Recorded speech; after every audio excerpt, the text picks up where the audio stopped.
Hello everyone. Today our next topic is nuclear shell model. तो हमें सबसे पहले पता होना चाहिए that why we used it. Like nuclear shell model को हमने यूज क्यों किया. हमारे पास सेमी एम्पिरिकल फॉर्मूला भी था, वो उसके कुछ डिसएडवांटेज थे जिसके बाद हमने न्यूक्लियर शेल मॉडल को डिस्क्राइब किया. तो फर्स्ट है that the 4 detailed properties of nuclei. Nuclei की डिटेल प्रॉपर्टीज जानने के लिए हमने न्यूक्लियर शेल मॉडल को डिस्क्राइब किया. Second, to study about P&S effect on nucleons. Third, they tell us about the magic numbers, and the magic numbers are 2, 8, 20, 28, 50, 82, 126.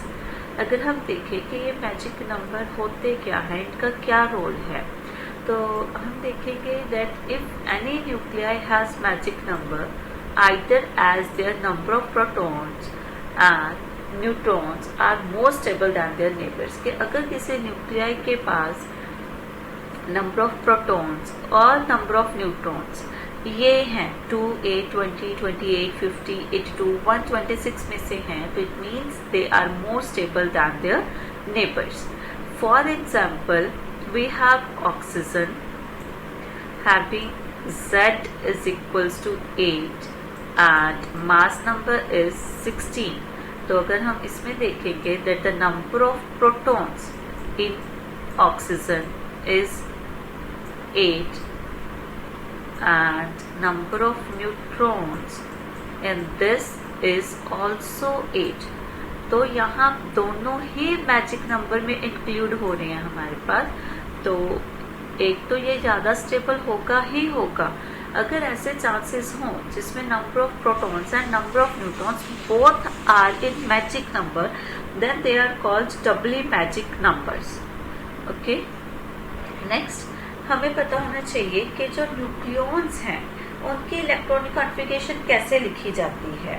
Okay, तो हमें ये तो सभी को पता है कि हमारे पास जो इलेक्ट्रॉनिक स्टेबल कॉन्फ़िगरेशन है उसको लिखते हो 1s2, 2s2, 2p6, 3s2, 3p6. मतलब ये हमें सभी को याद है ना.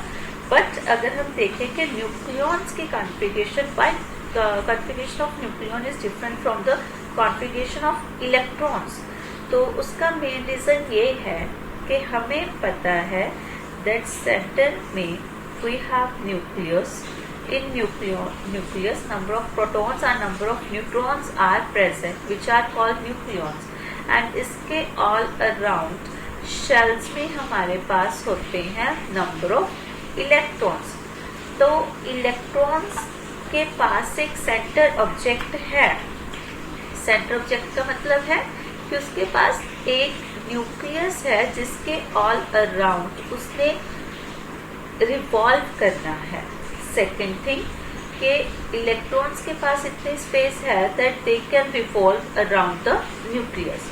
But in nucleus there is a limited space for neutrons and protons to revolve in it. तो जिसकी वजह से उनके पास कोई भी सेंट्रल बॉडी नहीं है जिसके ऑल अराउंड वो घूम सके. तो इट मीन्स कि वो जो इलेक्ट्रॉन की कॉन्फ़िगरेशन है वो सेम नहीं हो सकती for the configuration of nucleons. तो that would be different from electronic configuration. Okay, तो we will explain the nucleon configuration on the basis of spin orbit interaction and harmonic oscillators.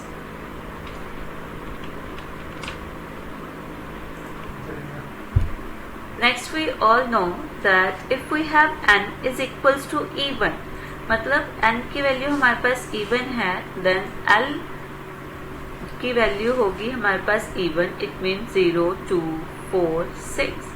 If n is equals to odd, it means that the value of l is also odd, which can be 1, 3, 5 and 7. Thank you everyone.